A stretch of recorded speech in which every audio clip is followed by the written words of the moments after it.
Hey guys, I recently published my first plugin to the Bubble Marketplace, and I thought I will record a short no-BS guide to building plugins in Bubble. So I will keep it super simple. Let's start with the main concept, with the idea, what we want to build. So usually, for example, when I decided I want to build this calendar heatmap, I just search for the npm package, the code that I can reuse to build my plugin.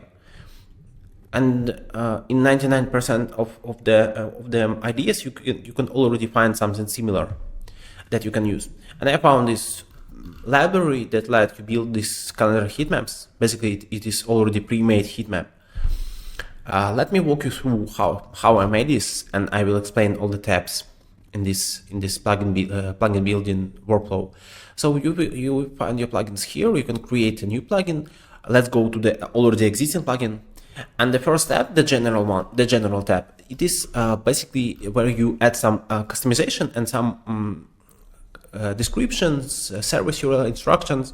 This is everything that will be available to people when they click on your plugin in the Bubble Marketplace. So they will see like some a description, maybe some tips, hints, and stuff. Let's go to the next tab. The shared panel, you can add some shared assets that you can use in your app. For example, here I added some BG, background picture. But basically I use only one of the pictures. Here you see two, but I use just it is different type of the image. So this image is used here, as you can see, that as a background in the preview mode, just to keep it visually appealing. So this is the plugin, so user understands what is this. Next we have API calls. Yeah, this is the Bubble API connector plugin, as you know, but it is built in the plugin editor. So you basically can simplify the API connection if your plugin rely on API connection, or you can build just a plugin that use API calls to add some logic. And then you can reuse this plugin across your app in the different apps, share with your users, with your customers, etc. The most interesting part comes from these two tabs, elements and actions. Elements let you build your logic that people will use as a visual element, because as you see here, we have the visual element on the page that you can drag from the panel and add some properties that you can see here. And in the preview page, the plugin will be visually visible. Yeah, we see this, the heat map right here. We can click, we can see some values. So this is the visual panel. If we talk about actions panel, as you can see, I don't use actions here because my plugin is mostly visual, and I added some custom actions inside the elements panel. But here, if your plugin rely mostly on the actions, you can add your custom actions here. In this video, I will explain more about this elements panel right here. Let's start. So you name your element here, and you add your icon here. This is only for this tab.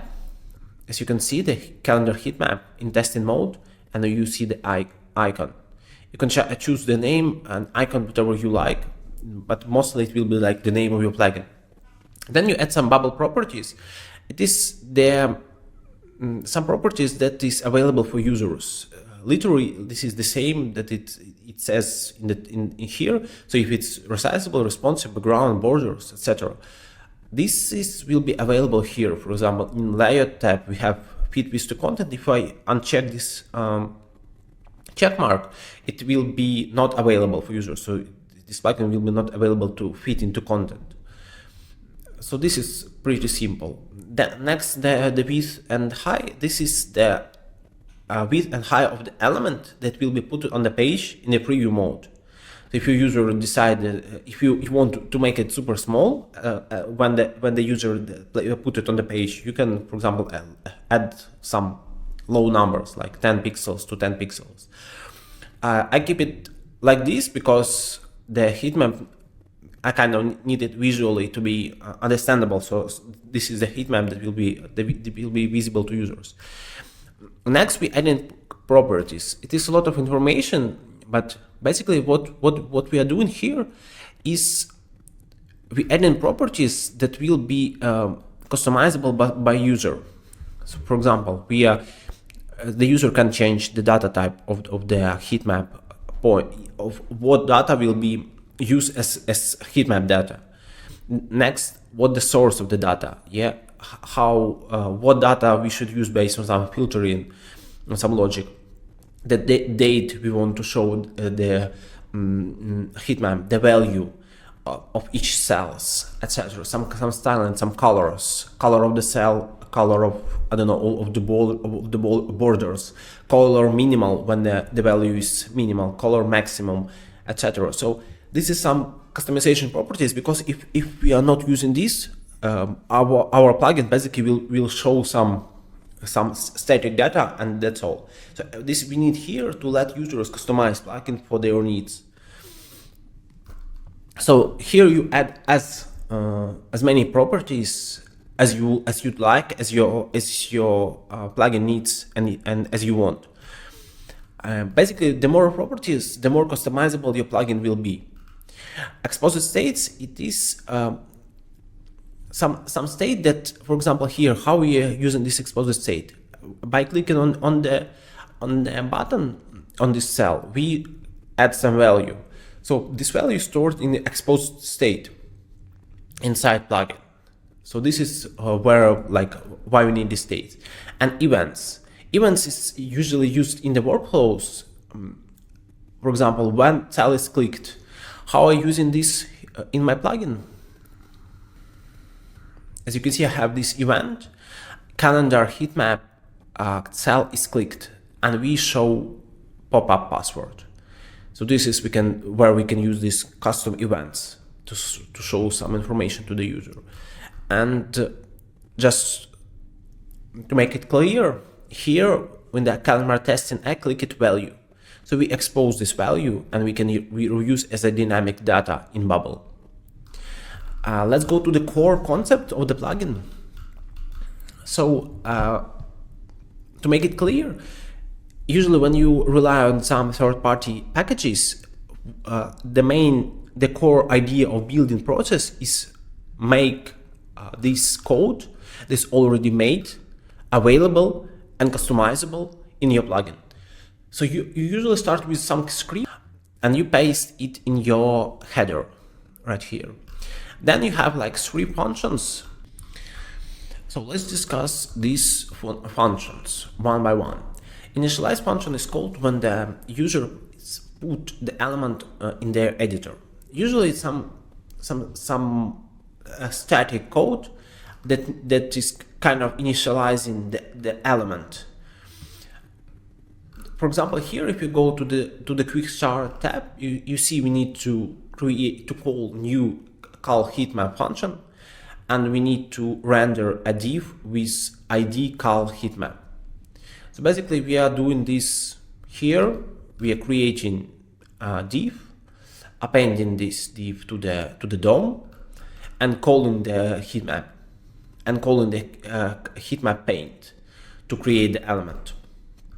And I also adding some static data about on-click event, this to expose the value on click, on element click, and also adding some CSS with ID my CSS to add some custom styling on top of it. The core, the meat of the plugin is in update function. Here we basically using the properties that user changed. Oh, by the way, when the function update is called, when the user changed some values right here. So when the value is changed to another one, the function update call it, and your information inside the plugin updating according to the properties that user chose. So here we are basically doing the same. We are painting the call heatmap, but we are using that dynamic data that user choose to customize to make the plugin looks according to the data that user changed. So as you can see here, we are doing really similar, but we are adding some. You see, for example, width, that is properties, cell size, cell radius, etc. So we are using all these properties from dynamic panel, from properties panel, to customize the plugin.